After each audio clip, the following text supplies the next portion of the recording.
আজ 1 জুন সপ্তম দফার ভোট পর্বে আমার কন্ট্রিবিউশন কমপ্লিট করে একটা কাজে চলে এলাম ব্যারাকপুর। আমার স্কুল লাইফের 10টা বছর যার কাছে ছিলাম সেই ব্যারাকপুর।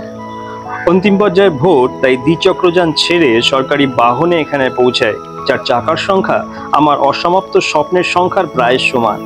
কন্যাকুমারীর বিবেকানন্দ রক থেকে লাদাখের সোমোররি লেক, আন্দামানের টার্কুইশ ব্লু কালারের ওয়াটার থেকে মানালির শ্বেত বরফ দেখা ভার্সেস আমার আজকের এই অকস্মাৎ ব্যারাকপুর স্টেশন ভ্রমণের ব্যালট বক্সের লড়াই হলে ভোটে আমার স্নায়ুর বেশিরভাগ ভোট হয়তো ব্যারাকপুর স্টেশনেই পড়বে। স্কুল যখন কমপ্লিট হতো, কখনো বাসে দৌড়ঝাঁপ করে, কখনো বা হেঁটে পৌঁছাতাম এই স্টেশনে। এ সিঁড়ি, এ বসার জায়গা, এ একেবারে প্ল্যাটফর্ম ভোলার নয়। বেশিরভাগ দিনই একেবারে প্ল্যাটফর্মের হাত ধরে ব্যারাকপুর লোকালে চড়ে বাড়ি ফিরতাম। এই অনুভূতি আজ আমি শেয়ার করে নিচ্ছি আমার সমস্ত স্কুলের বন্ধুদের সাথে, বিশেষ করে যারা আমার মতোই অনেক দিন বাদে ব্যারাকপুর আসার সুযোগ পায়নি। সত্যি কথা বলতে, আমরা এই ছোট ছোট আনন্দের মুহূর্তগুলোকে ভুলে ভবিষ্যতের স্রোতে ভেসে যাই, কিন্তু শৈশব ছায়ার মতো আমাদের অলক্ষ্যে আমাদের সঙ্গী সর্বদা।